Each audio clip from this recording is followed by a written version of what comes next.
Исәнмесез, эфирда яңалыклар чыгарылышы, студияда Лилия Гайтсина, улгатаба койбыр темалар турында.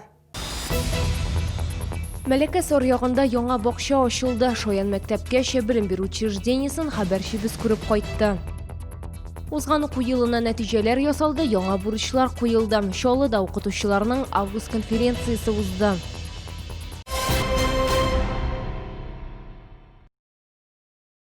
Татарстанда яшәүче 30 кешедә COVID-19 диагнозы расланды. Чаллыда узган тәүлектә коронавирусның бер яңа очрагы теркәлгән. Бу соңгы тәүлек эчендәге мәгълүматларны Республика оператив штабы хәбәр итте. Шулай итеп, 25 августка Татарстан буенча коронавирус белән авыруның барлыгы 6338 очрагы теркәлде. Аларның 5168-е терелгән, 36-сы узган тәүлектә. Чаллыда яңа балалар бакчасы ачылды. Мәләкәс аръягы микрорайонында урнашкан мәктәпкәчә бина Шаян исемен йөртәчәк. Тантаналы ачылыш җыр биюләрдән башланды. Балалар бакчасы җитәкчелеген яңа тәрбияләнүчеләр һәм аларның әти-әниләрен котларга Татарстан Республикасы Мәгариф һәм фән министры Рафис Борханов та килде.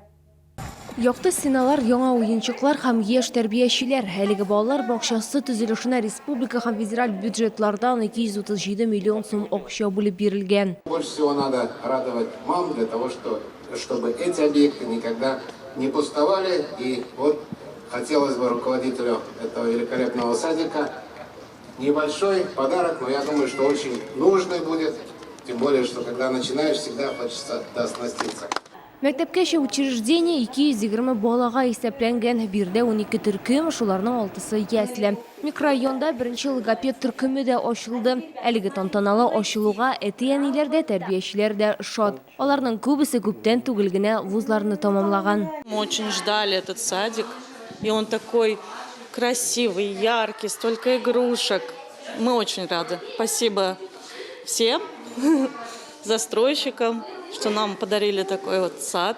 Шаян балалар бакчасы янында тиздән 2 бассейн һәм 2 спорт залы булган мәктәп төзелеше башланачак. Ул 1224 укучыга исәпләнгән. Лилия Гайтсина, Валерия Новожилова, Сергей Кищенко, яңалыклар. Яңа криминаль мәктәпләр исемлеге игълан ителде. 2020 елда иң күп җинаять һәм хокук бузулар 6-нчы, 15-нче, 33-нче, 46-нчы һәм 65-нче мәктәп укучылары арасында ачыкланган. 4-нче, 7-нче, 27-нче, 19-нче, 35-нче, 38-нче, 40-нче, 51-нче, 56-нчы, 65-нче һәм 82-нче мәктәп укучыларында хәмер белән агулану очраклары теркәлгән. Киләсе елда мәктәп укучыларын нәрсә көтә һәм бүген мәгариф учреждениелары өчен нинди проблемалар актуаль, тулырак хәбәрчебез материалында. Чаллының 9-нчы сыйныф укучыларының 57% 10-нчы сыйныфка барырга җыенмый һәм урта һөнәри белем бирү учреждениеларына гариза биргән, әмма яртысыннан азрагы баш тарттылар. Киңәшмәдә билгеләп үткәнчә, бүген бу балалар мәктәп җитәкчелегенең аерым контролендә булырга тиеш. Одной из зон риска является наличие школ, в которых Рособорнадзором выявлены признаки низких результатов всероссийских проверочных работ. У нас в городе это 3 школы. 38-я, 31-я и 65-я. Все мероприятия по повышению качества знаний в данных учреждениях проводятся с управленческой командой школы, с отдельными педагогами. 26-нчы гимназия белем дәрәҗәсенең югары күрсәткечен күрсәтте. Чаллыда 235 медалист арасында әлеге уку йортын тәмамлаган 11 кеше исәпләнә. Результаты городского ЕГЭ по всем предметам высшероссийских, высшереспубликанских, кроме информатики и географии. По городу 43 100-бальных результата. В прошлом году было 25. Чаллыда элеккегечә кадрлар мәсьәләсе кискен тора. Белем бирү учреждениеларында психологларга кытлык зур. Яңа уку елында дәресләр барлык санитар таләпләрне үтәп үткәреләчәк. Лилия Гайтсина, Диана Мулярова, Сергей Кищенко, яңалыклар. Чаллы башкарма комитетыннан шәһәр төзелеше контроле һәм рөхсәт итү бүлеге башлыгы Владислав Мухин китте. Бу соңгы вакытта төшкән төзелеш идарәсендә 2-нче Канафи. Хәзерге вакытта Чаллы башкарма комитетында тәэсирне үстерү бүлеге башлыгы вазифасы буш кала. Яшьләр эшләре идарәсе җитәкчесе Канафи дә үз кешесен көтә. Хәзер бу урынга кандидатлар сайлавы бара. Шоғылда қорқынышсыз тәгәрмәш деп исемленген республика конкурсы башланды. Онда шәһәрнең төрле мәктәпләреннән һәм иҗат берләшмәләреннән 11 яшь отряды катнашты. Җиңүне кем яулаган? Тулырак алдагы сюжетта.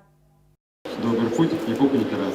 Киңәшләр алынган, димәк, эшне башларга да була. Катнашучыларга юл хәрәкәте кагыйдәләрен, беренче ярдәм күрсәтү нигезләрен белүгә имтихан тапшырырга һәм махсус җиһазландырылган майданчыкта велосипед йөртү осталыгын күрсәтергә туры килде. Мы брали свои велики, катались, брали там, например, какой-то предмет и объезжали его. Нужно, если поворот направо, показывать правую руку. Если поворот налево, то показывать, конечно, нужно левую руку. И когда ты переходишь пешеходный переход, лучше велосипед держать рядом и катить его.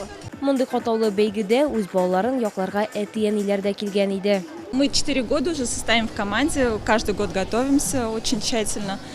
Вот 2 недели последние мы тоже готовили и теорию, и вождение на велосипеде. Мы, конечно, все лето тренировали, благо были каникулы. Конкурс нәтиҗәләре буенча шәһәр этабында беренче урынны ГЦДТ отряды алды, икенче урынны 30-нчы мәктәп укучылары яулады, өченче урында 46-нчы мәктәп отряды. Куркынычсыз тәгәрмәч 2020 конкурсының чираттагы республика этабы сентябрь айында узачак. Лилия Гатина, Сергей Вильданов, яңалыклар. Татарстанда оңыр җыю эшләре тамамланып килә. Барлыгы республикада 2 миллион 941 мең тонна ашлык җыелган. Бөртекле һәм кызаклы культуралар 752,4 мең гектар майданнан җыеп алынган. Бу әлеге культураларның урып җыю майданының 50%-ын тәшкил итә. Бу хакта Татарстан Республикасы Авыл хуҗалыгы һәм азык-төлек министрлыгының матбугат хезмәте хәбәр итә. Хәзерге вакытта республикада 17 район урып җыю кампаниясе экватор узып китте. Тулайым республика буенча бөртеклеләрнең уңдырылышлыгы 1 гектардан 39,1 центнер тәшкил итә. Иң югары күрсәткеч Зәй районында, онда 10 гектардан 64 центнер чыга. Бу сезгә җиткерәсе соңгы мәгълүматыбыз иде. Мин Лилия Гатина сезнең белән сау булашам. Исән-имин булыгыз.